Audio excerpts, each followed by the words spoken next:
Find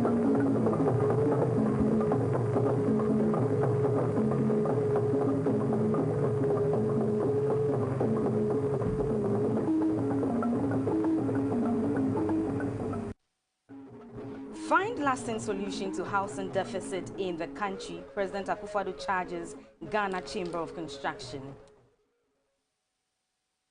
Prices of LPG up by 5%. Prices of other petroleum products also adjusted upwards. Central Bank's governor subpoenaed in Atu ACN's court case.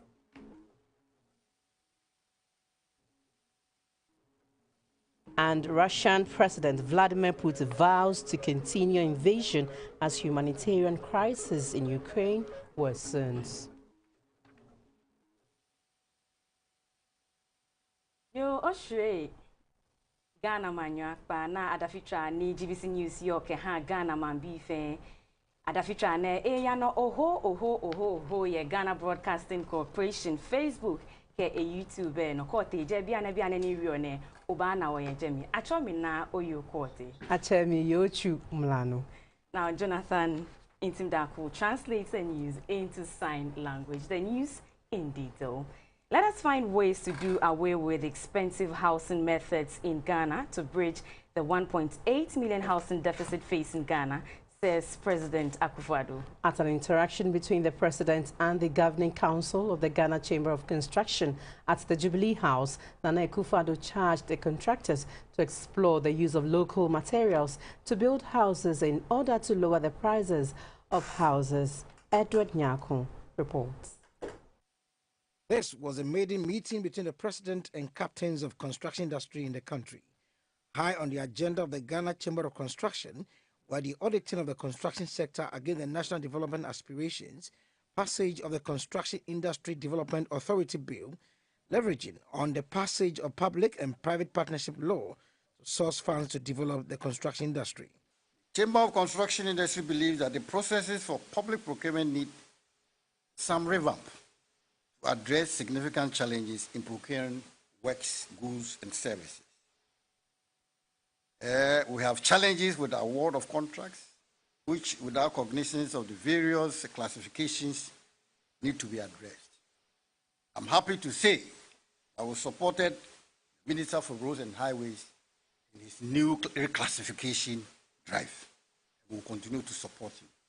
The Minister for Roads and Highways, Mr. Akwesiamu Akwata, was upbeat that the passage of the e-levy into law will enable government to settle the arrears due contractors. Minister for Works and Housing, Mr. Asenso Boachi, said a review of the mortgage law, which will ensure that banks can easily recoup their investment in times of default, will help attract investors into the housing industry. President Akufo-Addo was worried about high cost of housing in Ghana and urged the Chamber of Construction to find an antidote to this problem. A critical aspect of it is our ability to build houses cheaply. We cannot continue to ignore the expensive methods of construction that has made housing here virtually a monopoly of the rich. It shouldn't be the case. The richest country in the world, America, has some of the cheapest housing that you can come across anywhere in the world. Yeah, here in Ghana, it's some small three-bedroom house in East Legon, places is costing you $350,000, $400,000, $500,000. You get mansions for that in many parts of America. Yes, $100,000, $200,000 maximum. That gives you a very well-appointed home because the materials that go into construction in the United States are local, they're indigenous, and they are very, very cheap. We need to find a solution to how we can build strong houses here, but cheaply. President, the Ghana Beyond Aid agenda can actually happen if the construction industry in the country is no more dominated by foreign companies. I don't know any country, seriously developed country, where you go there and the key contractors, the main builders, the main infrastructure creators are foreign elements. Invariably local people, domestic people. And that is what we have to work towards here in Ghana. But for that to happen, we need your support. Also at the Jubilee House were the leadership of the Pan-African Union. It conferred on President Akufo-Addo an award for his contribution towards the promotion of peace and security in the ECOWAS sub-region. The Pan-African Union is the youth wing of the African Union. For the first time in its 60 years of existence, a Ghanaian has been elected as the Secretary General of the Pan-African Union, the person of Ahmed Benin Wichon, Edward Nyakun, reporting for GBC. Now, in a bid to resolve the many conflicts and coup situations in West Africa and its impact on the economic development and integration, ECOWAS is prioritizing issues of peace building and conflict resolution. This came to the fore at a sensitization workshop on ECOWAS protocols in Takoradi. ECOWAS, since its inception, has promoted economic cooperation among member states in order to raise the living standards of the people. A recent Africa Regional Integration Index indicates that ECOWAS has performed moderately in the areas of trade, productive, macroeconomic and infrastructural integration, as well as the free movement of people. However, from the 1990s, a major setback to meeting the ideals of ECOWAS were widespread conflict and instability. Participants, comprising chiefs and senior officers of security services, among other key stakeholders, attending a sensitization workshop on ECOWAS protocols in Takoradi, have therefore been charged to focus on peace building and conflict resolution. The Deputy Minister for Foreign Affairs and Regional Integration, Mr. Kweku Amprechum Sapong, said regional integration is crucial to achieving peace and security and urged governments to give it the attention it deserves. ECOWAS being better integrated than other regional economic communities does not imply that ECOWAS has achieved total peace in the sub-region with the best of infrastructure and regulations to facilitate trade among the member states. Rather, this means that ECOWAS community continuously strive to ensure that despite challenges member states implement at the national level, the various community protocols, programs and policies needed to protect the citizenry while trading in the sub-region. The Western Regional Minister, Mr. Kwabena Ochre-Dakumensa, said Ghana believes in the free movement of ECOWAS citizens among member states and encouraged the sustained sensitization of the protocols to guide people. The last decade saw a positive aspect also of migration remittances. Nevertheless, Ghana has more resources for border management, but still needs support to fully implement the free movement protocols with a view of protecting migrant rights in enhancing and promoting good governance. The Executive Director of Media Response, Mr. Samuel Dodu, urged Ghanaians to be abreast of ECOWAS issues in order to enjoy the benefits that comes with it. Israeli companies have developed some of the world's most innovative types of fertilizers and soil inoculants for all kinds of soil types and plants. The companies are in Ghana to introduce these new technologies which increase yields and protect the soil. Types of soil: sandy, silt and clay. Another type is the idiomix and loam, a combination of sandy, silt and clay. Among other things, soils provide plants with essential minerals and nutrients and protects plants from erosion and other destructive physical, biological and chemical activity. Soils hold water and maintain adequate ventilation. In the absence of a healthy soil, crops are likely to deplete. A survey conducted by Israeli soil experts shows how Ghana's soil is being degraded due to unsustainable farming practices, removal of vegetation cover including deforestation and overgrazing, mining activities among others. In view of this, a stakeholder forum has been organized to promote the use of innovative fertilizers, soil inoculants, best soil practices, and influence policy formulation in agriculture production in Ghana. Israel's ambassador to Ghana, Liberia, and Sierra Leone, Madam Shlomit Sufa, spoke to GBC News. This is the first time that our Trade and Economic Mission in Ghana is holding such a program. It's unique. and we hope to be able to repeat it in the coming years. We are very optimistic about how much relevant solutions can be found by Israeli companies to the needs of the farmers in Ghana. The Director of Crop Services at the Ministry of Food and Agriculture, Mr. Seth Oseakutu, spoke about the measures to improve the soil health status in Ghana. We are going to fall on organic fertilizers, which some of them are produced locally, some of them are brought from international markets, but that are not going to be a challenge. That's what we are going to do. And in an attempt to do that, we need to be able to promote it and then also educate farmers how to be able to use organic fertilizers, because organic fertilizers use has become a challenge among the farmers. The principal research scientist of the CSIR Crop Research Institute in Kumasi, Dr. Francis Tete, tells us about healthy soils. You know that the soil contains earthworms, invertebrates or whatever we call them, and microorganisms. When you go to a place and then you see that there are earthworm casts, and then as you plow, you see earthworm, then the soil is very healthy.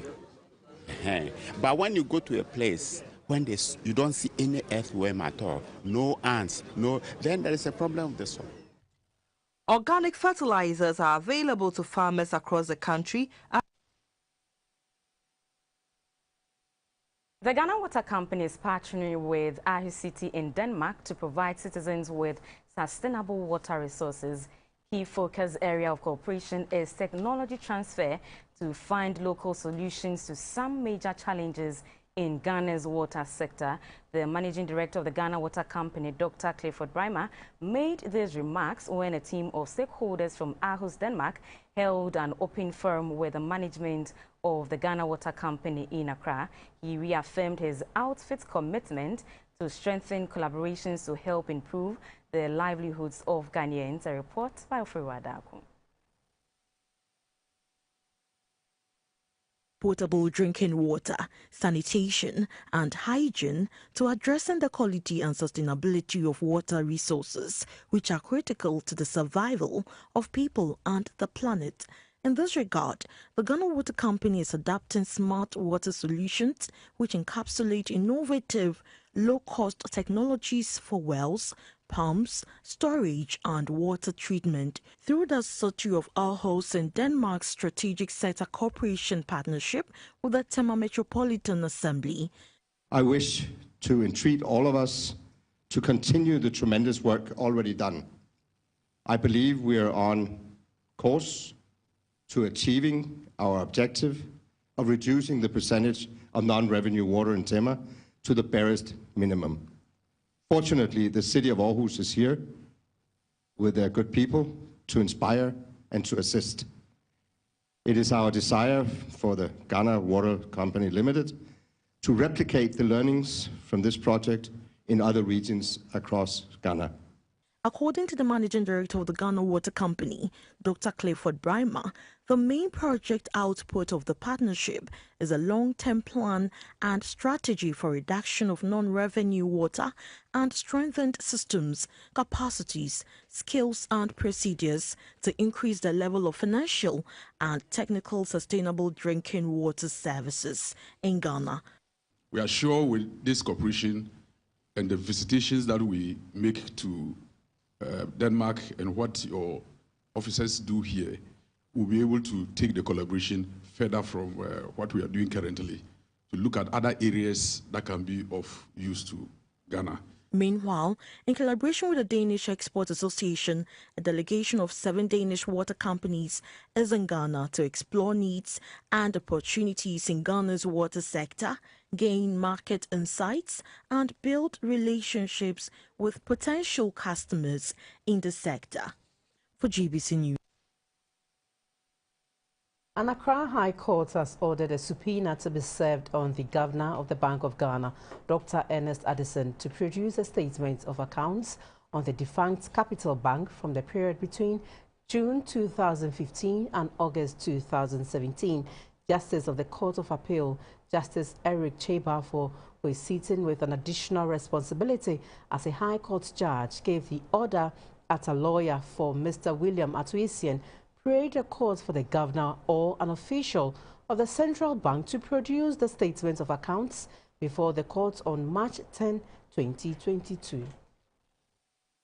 Justice Eric Che Bafo, granting the request by lawyers for Mr. William Atu-Essien, ordered the court's registry to direct a subpoena at the government of the Bank of Ghana and further ordered that the governor shall direct the appropriate department of the bank that is in charge of the statement of accounts of commercial banks to produce the bank statements of the collapsed Capital Bank now in receivership. Prior to the direction from the court, the state, through an assistant state attorney, Ms. Anastasia Karimu, cross-examined the first defense witness, Dr. Isaac Nyami, a chartered accountant who was engaged by solicitors for Mr. William Atu-Essien to review and prepare a reconciliation report on funds flow and related balances. The founder and chief executive of the new defunct Capital Bank, Mr. William Atu-Essien, is standing trial for his alleged role in the fall of the bank. He is facing charges including conspiracy, stealing, money laundering, and others. Two other accused persons, the managing director of MC Management Services, a company established by Mr. Atu-Essien, a managing director of Capital Bank, Mr. Fitzgerald Odonko, are variously being held for abetment of crime. Hearing continues on Thursday, March 10, 2022, when the governor of the Bank of Ghana or a representative of the Bank of Ghana is expected to comply with the court's order to appear before it with the necessary documents. We now take you to the Upper East region, where the Upper East Regional Minister, Mr. Stephen Yakubu, says he's worried that the signing of performance agreements by municipal and district assemblies have not produced any physical development to the people. He says beyond the signing documents and files in offices, the municipal and district offices must commit to initiating development programs. The Upper East Regional Minister was addressing municipal and district chief executives and coordinating directors at the signing of performance agreements. The signing of the performance contracts is to guide the activities of the municipal and district assemblies towards delivering life-changing services to the people. It is a requirement of the Local Government Act 2016, Act 936, and would help promote a high level of performance by the assemblies. At the event, the Upper East Regional Minister, Mr. Stephen Yakubu, said at the core of the exercise is to plan development for the people in the various districts. He said the whole idea of decentralization is to create jobs for the people who then pay back taxes to develop the area. He said many jobless youth could take advantage of any mechanized water system in their community to engage in farming as a source of employment to others. As a region, it is good to do these things. For me, we've been doing it for some time now, and I really don't know physically on the ground whether it has changed anything. It's not the matter of signing things on paper and putting it on the shelf.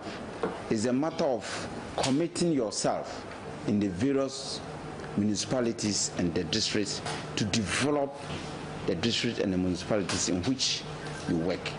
And I think that is really the core matter. Mr. Yakubu asked MDAs to improve on their work. He said signing documents and stringing words does not bring development. He promised to visit the various assemblies to monitor their development plans that are expected to help improve the livelihood of the people. All of us sitting in this room, we should be able to change and do things in a different way.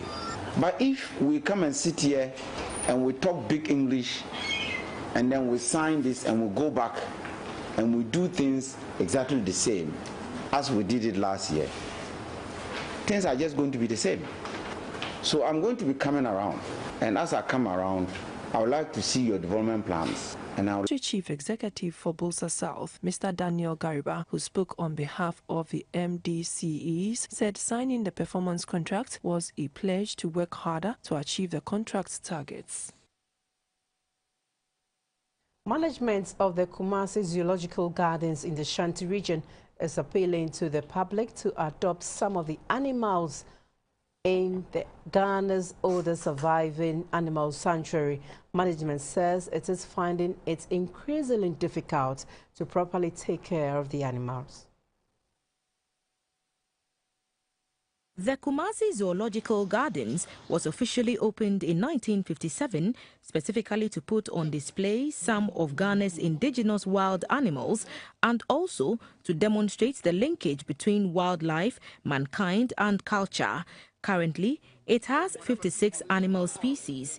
The zoo is undergoing an upgrade as an animal rescue center, the first of its kind in West Africa. At an annual staff meeting, management and staff of the zoo took stock of activities over the past year and strategized for 2022. The manager of the zoo, Dr. Meyer Zika, commended staff for their hard work and commitment to duty. He appealed to the public to generate some interest in the animals in the zoo and adopt them. Dr. Zika appealed to the public to visit the zoo. The zoo is also open to adoption of animals. The adoption doesn't mean that you are carrying it away, but you adopt it and you help us take care of it. At the meeting, hard-working staff received awards. Assistant Manager Mrs. Jemima Kessie was adjudged Best Worker for 2021 and commended management for the recognition.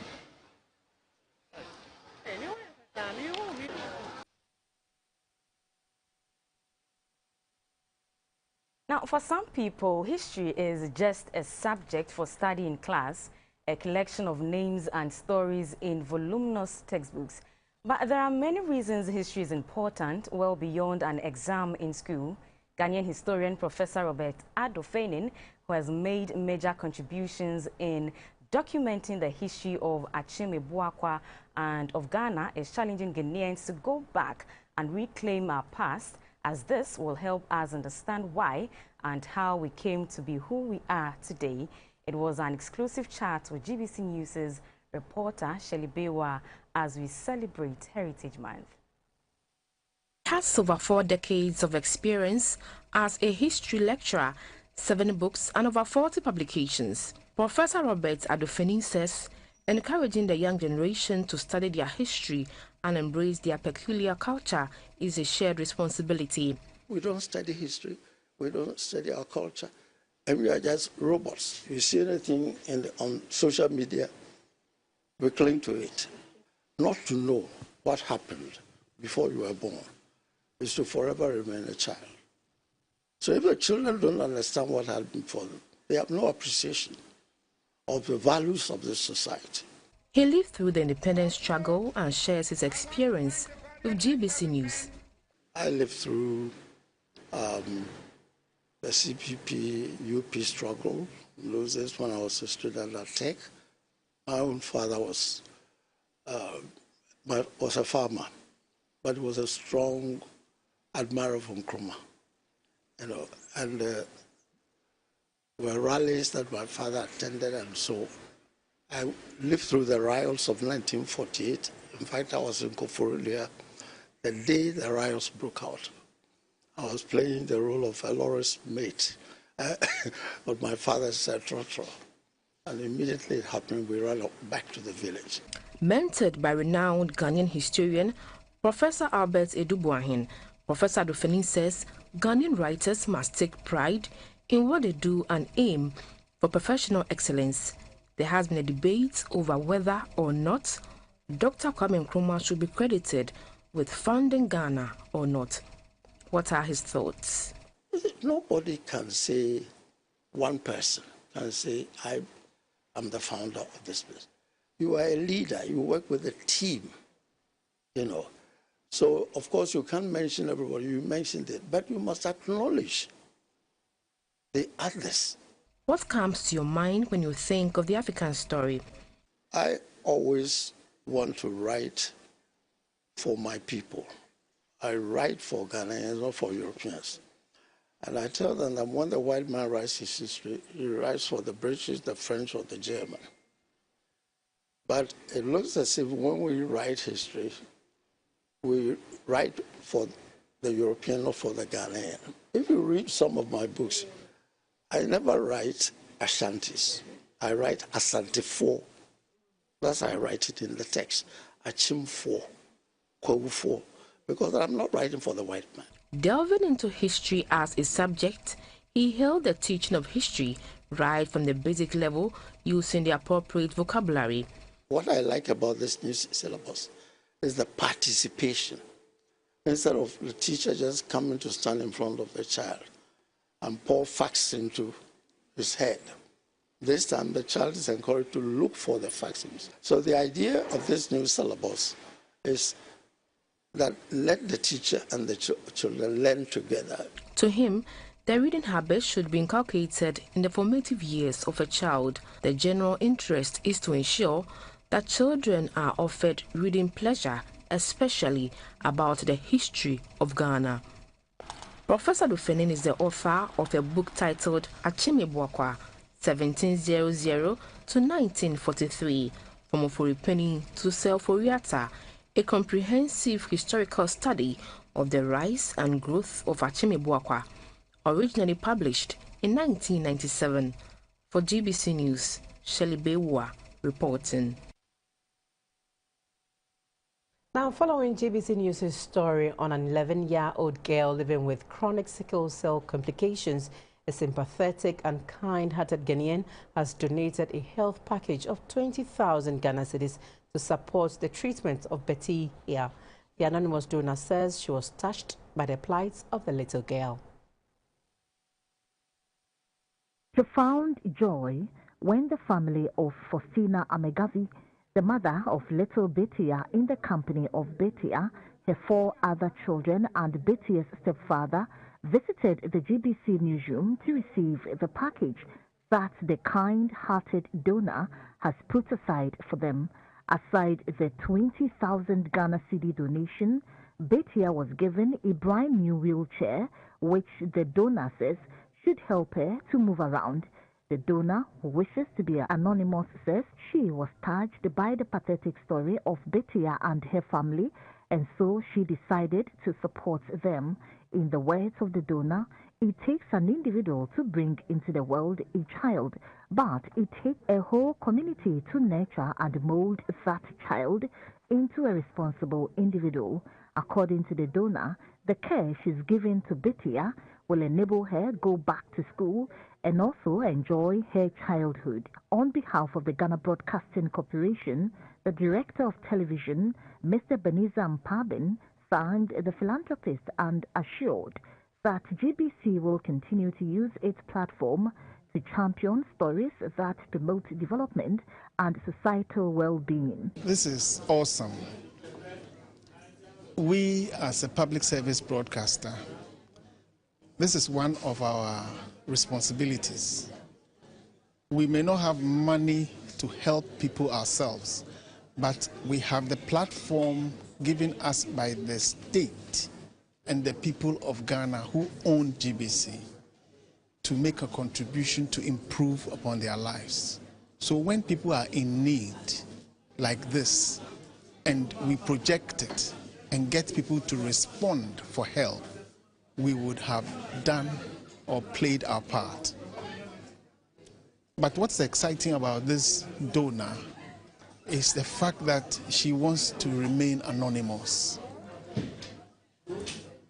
Her heart has been touched by what we have done and has decided to give this package that goes way beyond 20,000 Ghana cedis. Take care of the medical bills and so on and so forth. We are so grateful to her. Mother of Bettia, Faustina Amegavi, thanked the donor and GBC for the support. Meanwhile, from a medical examination conducted on the 5 children of Faustina, 3 are sickle cell positive, 1 is and 1 negative. Currently, all 3 are receiving treatment at the Kolebu Teaching Hospital Sickle Cell Center, with 2 on admission. With the support from the anonymous donor, it clearly shows that angels still exist right here among us. Gifty Ajay, GBC News, Accra. Obafo hishra kaya hekuekuko meo.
Yadawana Sede Watrenien, CCI Babe Business News, brought to you by Quick Credit and MTN, for from Esther Eidu Ohumeu. The Ghana Union of Traders Association, GUTA, says although the e-levy is designed to bring every Ghanaian into the tax net, the rate of the levy at the introduction stage should be looked at again. The president of GUTA, Dr. Joseph Obin, says the policy should be deliberated without the usual politics. In the presentation of government's fiscal statements and economic policy for 2022, the Finance Minister, Mr. Ken Ofori-Atta, highlighted one important component of the budget, the electronic levy, which he said was designed to widen the tax net.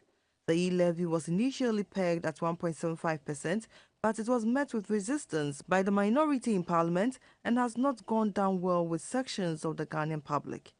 There is now a proposed 1.5% to be applied only to the originator of a transaction on an electronic platform. This, however, is yet to be deliberated by Parliament. Electronic channels to attract the e-levy include fintech platforms, online banking and Momo platforms. In an interview with GBC News, the president of the Ghana Union of Traders Association, Dr. Joseph Obin, welcomed efforts to widen the tax net, but was quick to say that over the years, traders have borne more of the burden of taxes implemented by government. He stressed that the rate of the e-levy should be something affordable to all. We have been calling for expansion of the tax net. In that regard, we will think that anything that will add up to the pace, national pace, that will also enable other areas to have some respite, are goal for such programs. But as to whether the rate that we are putting is affordable for the people, that's one area that we also have to think about. Dr. Joseph Obin called for broader communication on the e-levy, especially to the business community, as there may be cases of double taxation. As traders, we are looking at the areas that may not look that we are doing a double taxation. If we have element of double taxation, how are we going to be allowed to even deduct it on our filing when we are doing our tax returns and all that? These things should be well cached and well communicated to us for the broader understanding of all of us. Then we all eat together as a nation and then make sure that government also enhances on its revenue collection, where they do not necessarily depend on just one aspect of taxation. The e-levy is programmed to support entrepreneurship, youth employment, cybersecurity, digital and road infrastructure, among others.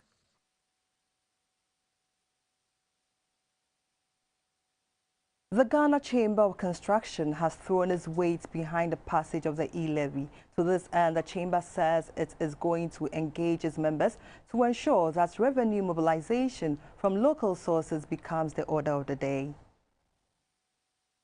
We have decided to place firmly the advocacy for the e-levy, which we support. Global prices for wheat reached multi-year highs on Thursday as warring tensions between major exporters Russia and Ukraine continue to raise concerns about the global supply of the commodity. The crisis threatens to push food prices across the world to an all-time high. Wheat futures were up 7.62%, the highest since 2008. Corn and soybean futures prices also surged. Despite an attempt to resume negotiations, fighting has continued between Russian and Ukrainian troops. As a result, the Black Sea ports used by both countries to export grain have been avoided by international shippers. Russia is the world's largest exporter of wheat, accounting for over 18% of international exports. Together with Ukraine, the two countries supply about 30% of global wheat supplies. We'll take the interbank and commodity figures for the day.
Train kakrebi yerko breakaba.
Ago mambi mimbanya den umanye kemba energy share moneno achomi na adoko anang.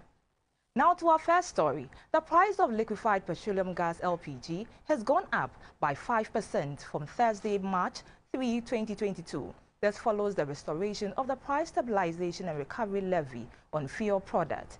GBC News team visited some gas stations in Accra and reports that some stations have implemented the new prices, whilst others yet to review their price.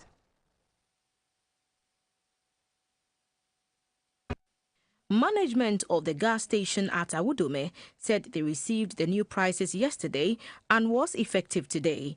However, the Kalkudi and Labadi gas stations explained that they had knowledge of the increase in LPG prices but have not received the new prices yet. Management said the increase in the prices is as a result of the restored Price Stabilization and Recovery Levy. The restored Price Stabilization and Recovery Levy is 0.16 pesos per litre on petrol, 0.14 per litre on diesel, and 0.14 per kilogram on LPG. LPG is now 9.80 cedis per kilogram, translating into about 142 for a 14.5 kilometre cylinder.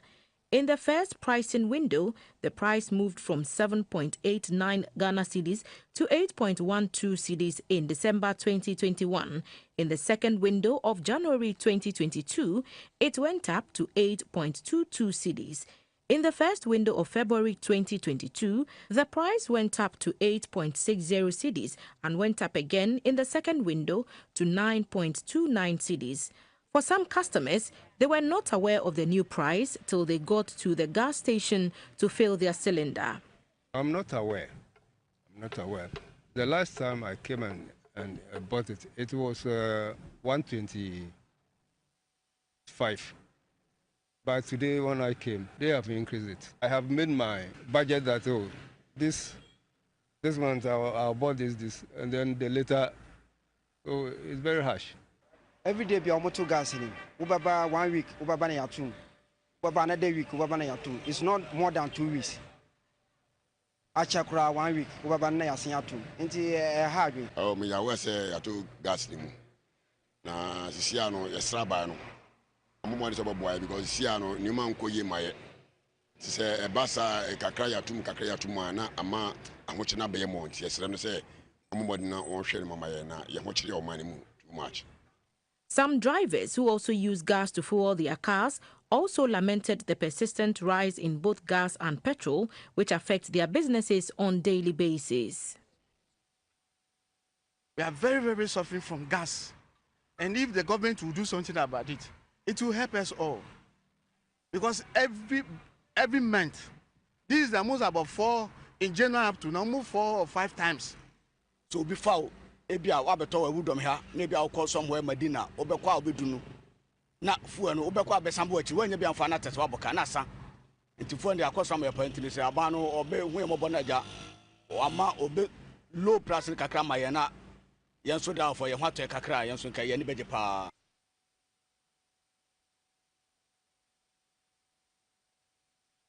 One Chawashia the committee set up by the National Petroleum Authority (NPA) to review the deregulation policy of the downstream petroleum sector has submitted its report to the authority. Energy analyst Dr. Yusuf Sulemana said the deregulation policy must undergo a comprehensive review to ensure that changes in the components in the petroleum price build-up reflect in prices at the pump. In an interview with GBC News, Dr. Sulemana said currently the policy is not working in favor of the average petroleum consumer. The deregulation of the sale of petroleum products at the pump fully took off in 2015. It changed operations in the downstream petroleum sector.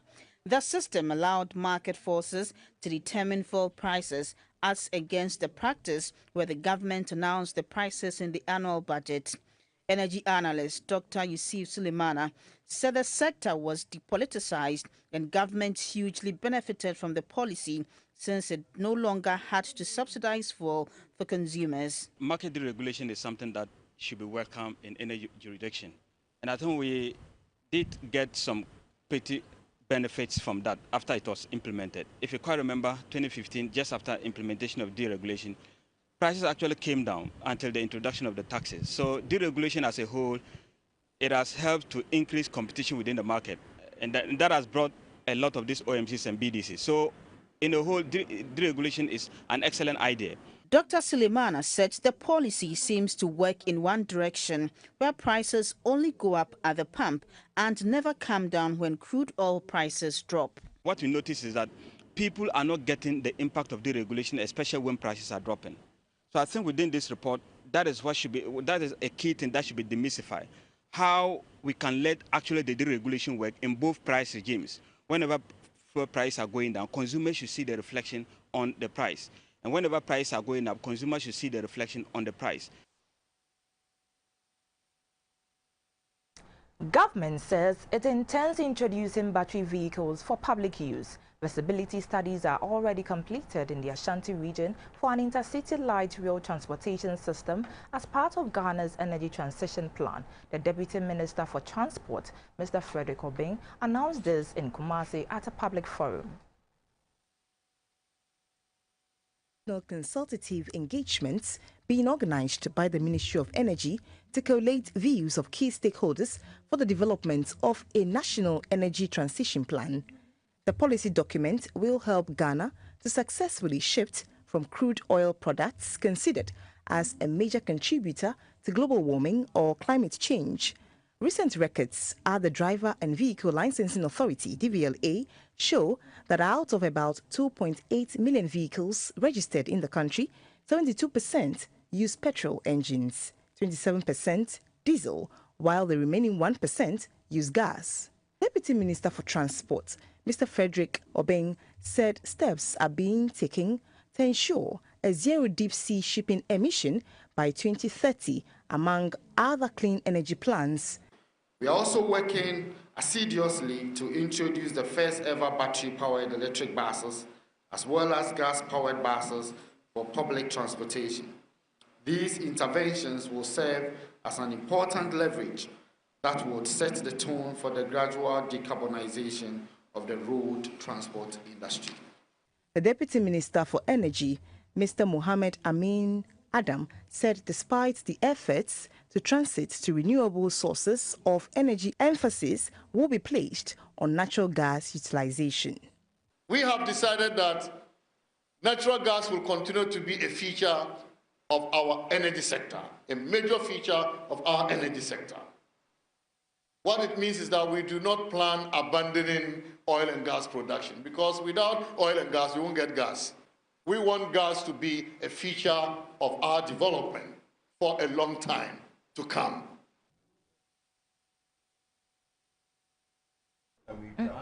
Energy share mo ebanagbe achomi na adoko ana chao ni omanye ablao.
Hewale namo adafitra neni meni emo woni jianshiji tobinko.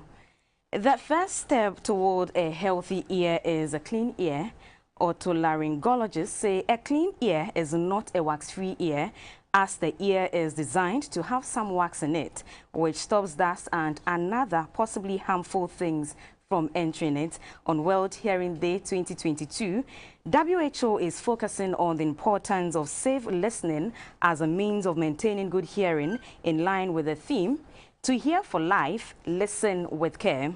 Earlier in our studios, members of the Greater Accra branch of the Ear, Nose and Throat Nurses Group Ghana stressed the importance of mitigating exposure to loud sounds. With itchy ear, it could be as a result of an infection. It could also be that you have interfered with the cleaning process of the ear. So you have predisposed yourself to itching, in that the ear has wax. The ear produces wax and it has hairs in the ear. So the wax and the hairs are supposed to trap dirt. But the continuous use of cotton bud and other things is getting rid of the dirt or even pushing it further. So sometimes a little dust that is supposed to be trapped by the wax goes into the ear, and on the canal it starts to itch. Okay. So we advise that you don't put anything at all. If you feel your ears are itching, just walk into any facility that has an ENT unit. When you go into a noisy environment, The simple thing you can do is, with now the smartphones, you just download an app. It's called Sound Level Meter.